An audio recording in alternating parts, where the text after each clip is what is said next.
Hey guys, welcome back to another video. And in this one I'm going to be looking at Vallejo plastic putty stuff here and a use I found for it. So let's get to it. So I was recently at Lincolnshire Aviation Heritage Centre, which is East Kirkby, which is where Just Jane's kept as well. And they've got an example of the upkeep mine there as well on display, with some of the other dam buster sort of stuff around there. Now the dam buster didn't fly from there, but it's still part of the whole Lancaster collection they've got. And I took a few pictures of it, some quite close-ups as well for some detail for an upcoming build that I'm doing for someone. And what I found was, comparing the pictures of this, which is the Airfix upkeep mine, if it will focus, there we go. It's very smooth. It's smooth plastic. There's no detail in here at all. What I did find is that the whole surface of it is a very rough cast finish. So I started digging. What I found was Vallejo plastic putty, while it's quite thick, can be watered down. It's water soluble.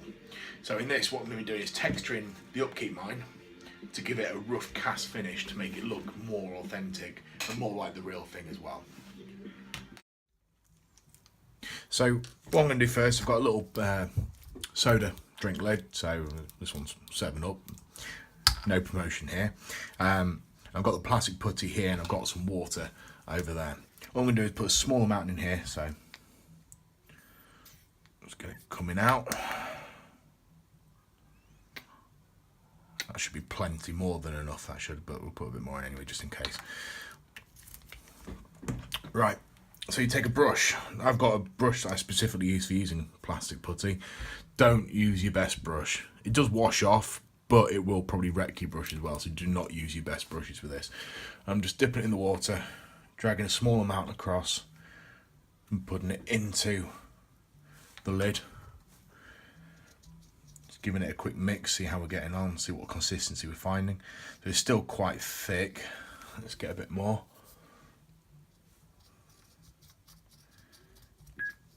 You want it so you can spread it quite easily and sort of dab it on the surface. There we go, starting to get watery now. I'll just do a little test on the side of this. Yeah, that's fine. So you can see it's still thicker than water or thicker than the paint you'd spray on or anything like that, but it's still a lot more fluid than what it was before. So all we're going to do, get the upkeep mine here, or whatever surface you want. This can be like a tank turret that's say been smoothed, cast very smooth from the factory. And now I'm on about the kit. This basically come with a very smooth turret. You can stipple this stuff on here and basically get like a rough cast. So a lot of Russian tanks and the Shermans also had cast turrets as well. So all you do is just stipple it on the surface and keep doing that until you've covered the entire surface that you want to cover. If you find that you haven't done it enough, when you're finished, you can basically just go back over it again with a bit more. And if you find you do it too much, wipe it off before it dries. Just literally thumb wipe, or a bit of cloth. I'm just going to keep stippling it so it gets like a textured appearance. The bigger the scale, probably the thicker you want to leave the plastic putty. So it scales up so that the sort of texture that you get is a lot thicker. I've got mine quite thin as I'm working 72nd here. So you only want like a minor sort of texture to the surface. You don't really want too much, otherwise it'll start looking a bit unrealistic. I just stipple that all the way around. I do this with most of the larger bombs which had a cast finish. So I've got a Grand Slam that I've done it to recently.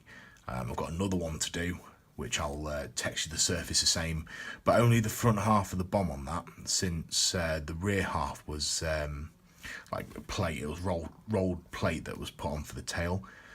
The cast half was basically where they kept the well, it was filled with the explosive material compound they used to with the detonators in as well.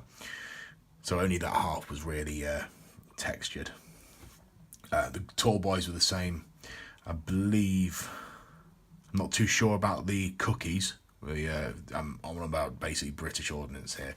The cookies, I'll have to have a closer look at them, but they look like they had quite a smooth finish, so it might have been rolled plate as opposed to a cast surface. So we just dab it all round, get a good coverage all the way to the edges as well.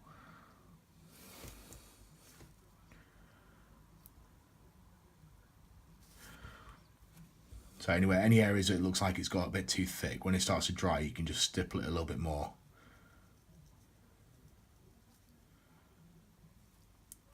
It'll start to look like you've got a rough cast surface on there.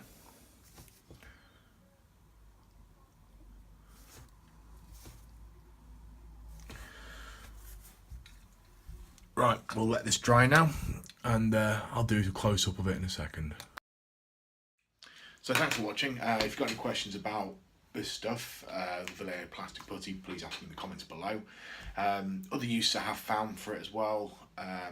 You can fill some seam lines with it as well, especially ones where you want to kind of avoid sanding too much. I used it on the Wellington, a little bit watered down, because I didn't really want to use, say, some of the other products I use, like Milliput or Squadron Putty, because they require a lot of sanding. With this stuff, it leaves like a very rubbery sort of latex feel to it.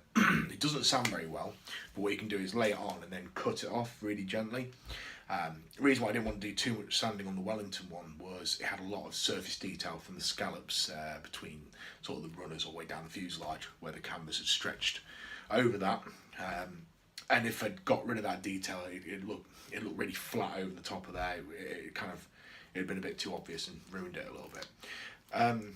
Other things, you can use it for texturing pretty much anything you want. I guess if you're into your war game miniatures, if you want to add a textured surface to something, you can do that.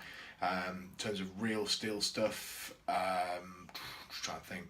So I just said cast materials, the turrets, the bombs and ordnance that we used, or that was used in general. You can add the cast surface to that. What else can it be used for?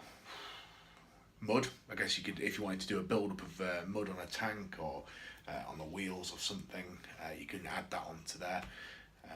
Maybe even rust. I don't really know how you could do that. If you wanted to look like the paint's blistered or lifting up, you could use that to sort of simulate a blister of rust on, say, car bodywork or something along those lines.